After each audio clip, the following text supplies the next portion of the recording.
15h05. On vous souhaite un excellent retour à la maison. Studio@belvedere.fm ou encore le Nathalie.normando@belvedere.fm. Nos deux adresses pour nous joindre en studio. L'ami des animaux est avec nous. Bonjour Félix. Oui, salut Nathalie. Pour ta chronique du vendredi, on le rappelle, tu es porte-parole bénévole du côté de la SPA. Voilà. Là, tu nous parles aujourd'hui des voyages et qu'est-ce qu'on fait avec nos animaux lorsqu'on quitte pour un petit voyage. Ben, c'est ça. C'est-à-dire que là, la saison des voyages commence. Là, tout le monde s'en va dans le sud ou en Floride. La relâche qui s'en vient. La relâche qui s'en vient au cours des prochaines semaines. Donc, j'ai fait une petite recherche auprès de mes collègues, auprès de ce qui existe, sur qu'est-ce qu'on fait avec son chien ou son chat quand on part pendant environ une semaine.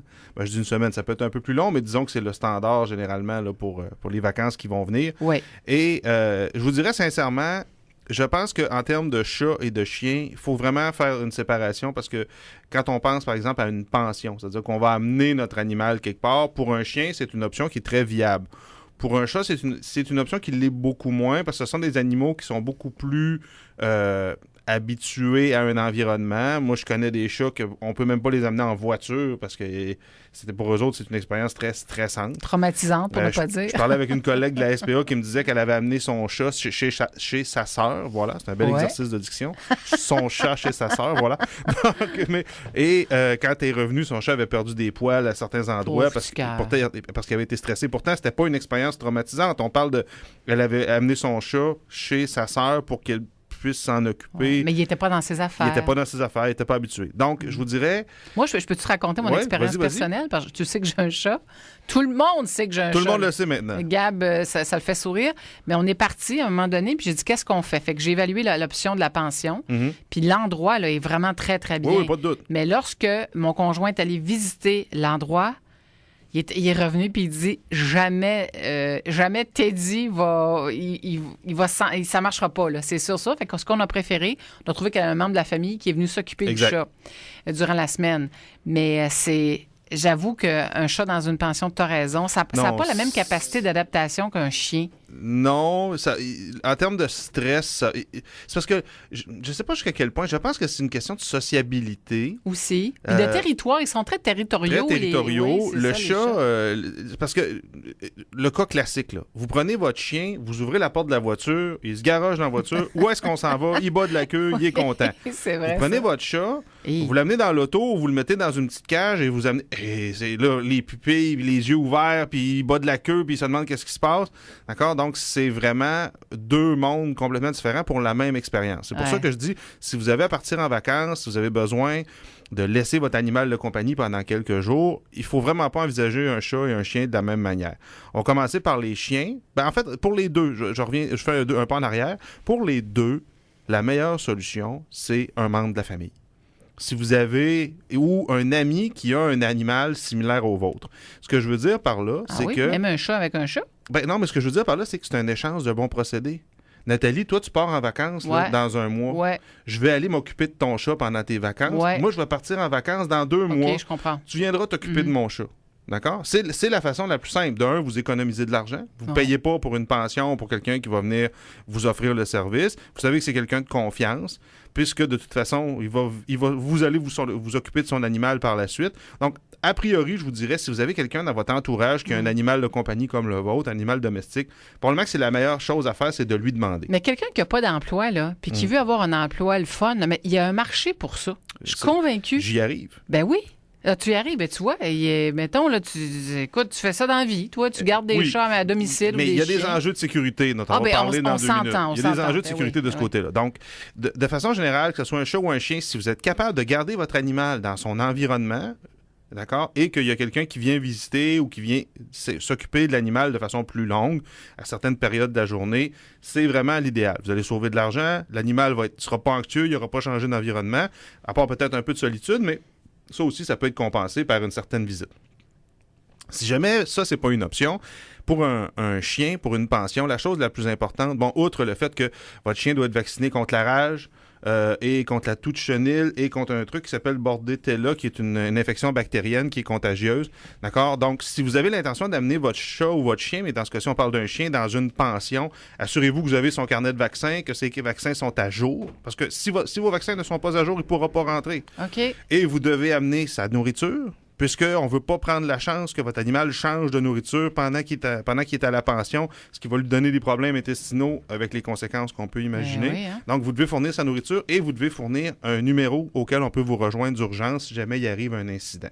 Si jamais vous avez l'intention de profiter d'une pension, d'utiliser une pension pour chien, je pourrais vous faire bien des recommandations. Mais la recommandation la plus simple, visiter les lieux. Demandez à visiter les lieux. De quoi ça a l'air. D'accord? Si jamais on fait de la socialisation, si jamais on fait du jeu avec les chiens, c'est-à-dire qu'on met plusieurs chiens dans un espace ludique, bien, assurez-vous qu'il y a toujours de la supervision, parce que s'il y a un chien dans le mix qui est agressif, ça peut mal tourner. Donc, il faut vérifier ce genre de choses-là. Assurez-vous un peu de la réputation de l'établissement. Mais vraiment, la chose la plus importante, c'est vérifier les lieux physiquement. Et même dans un monde idéal, ne vous annoncez pas. Ah, intéressant, ouais. Présentez-vous sans dire que vous allez passer. C'est logique. Parce que si vous dites je vais être là dans 15 minutes ou dans une demi-heure ou dans 2 heures, bien, s'il y a des choses qu'ils ne veulent pas vous montrer, ils ont le temps de les arranger. D'accord? Alors que si vous arrivez assez soudainement et vous dites je veux visiter les lieux, et assurez-vous que vous visitez tous les lieux. Malheureusement, ce que tu décris, ça arrive, là. C'est-à-dire que c'est toujours le même problème qu'on a avec les animaux. Si jamais un animal est maltraité, il ne peut pas nous écrire une lettre pour nous le dire, là. Donc, c'est à nous à faire nos devoirs, de s'assurer que le chien sera bien traité. Moi, j'ai un de mes amis qui il a envoyé son chien se faire toiletter. D'accord? On s'entend se faire toiletter, c'est pas la fin du monde, là. Ouais. Il est revenu traumatisé. Oui, bien ça, j'ai déjà entendu ça, ces histoires-là. Il est revenu traumatisé. Après ça, je ne sais pas qu'est-ce qui s'est passé. La réalité, c'est que mon ami non plus ne le sait pas. On ne l'a jamais su. Oui, parce qu'il, lui, n'est pas resté pour l'opération de toilettage. Non, exactement. On laisse l'animal, on dit je reviens dans 2 heures chercher mon chien. Et par la suite, un chien qui était normalement très sociable, très affectueux, qui est encore très affectueux. Mais maintenant, quand un étranger arrive à la maison, il faut surtout pas que la personne se dirige vers le chien. Il faut qu'on laisse le chien venir à lui, s'acclimater.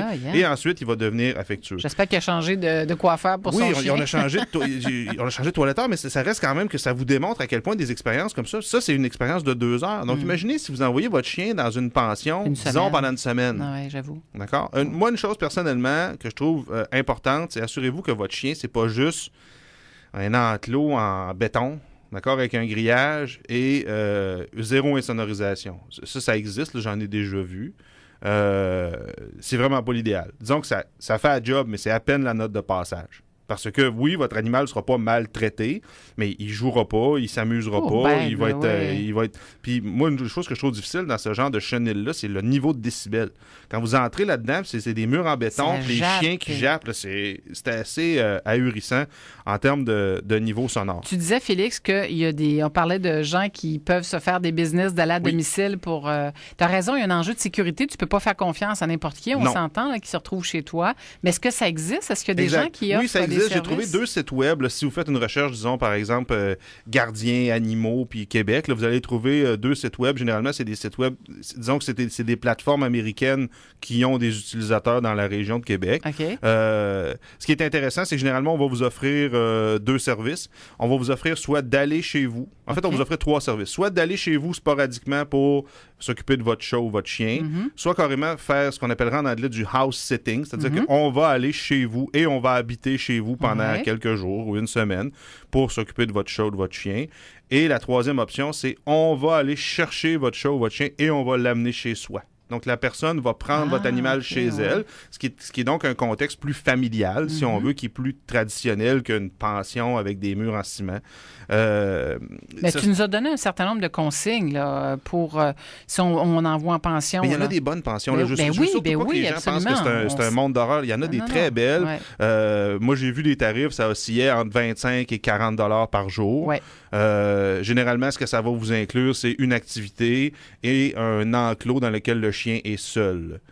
Ça peut même aller jusqu'à avoir une caméra dans son enclos. Si vous voulez le voir, qu'est-ce qu'il fait à 3 heures de l'après-midi, vous pouvez le faire. D'accord? Il y en a, là, il y a toute une gamme de services. Ouais. Il y a même des gens où c'est des pensions qui sont très bien structurées. Et derrière, ils ont un grand espace clôturé, quelque chose de grand comme un terrain de football. Ils envoient les chiens là-dedans s'amuser. Donc, il ne faut pas nécessairement associer ça à de la torture. Là. C'est pas ça que je veux dire. Ce que je veux dire, c'est faites vos devoirs. Parce que si votre chien ressort de là traumatisé, ça va être beaucoup de travail pour essayer de le ramener à un tempérament, disons, normal. Pour les chats, à ce moment-là, on vise des services de gens qui viennent chez vous.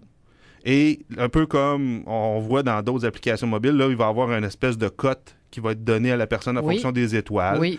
Moi, personnellement, je serais un peu réticent à donner ma clé, la clé de la maison, à quelqu'un que je ne connais pas pour venir s'occuper du chien. C'est pour ça que je vous disais au départ, dans un monde idéal, vous avez un membre de la famille ou un ami qui accepte de venir s'occuper du chat et d'arroser les plantes un peu. Oui, mais je dis ça, puis en même temps, tu sais, il faut quasiment que tu fasses une enquête de sécurité pour t'assurer que la personne... Ben moi, c'est ça que je trouve problématique. Écoutez, on est rendu là de nos jours. Il y a des gens qui vous invitent à venir souper chez eux comme dans un restaurant. Après ça, comment les plats ont été cuisinés, j'en ai pas la moindre idée. Mais en même temps, quand je vais au restaurant non plus, je le sais pas. Et la beauté de transiger avec un commerce, c'est que le commerce, il y a pignon sur rue, on connaît, il y a réputation, on peut déposer une plainte au MAPAC si jamais les choses sont pas correctes, des choses comme ça.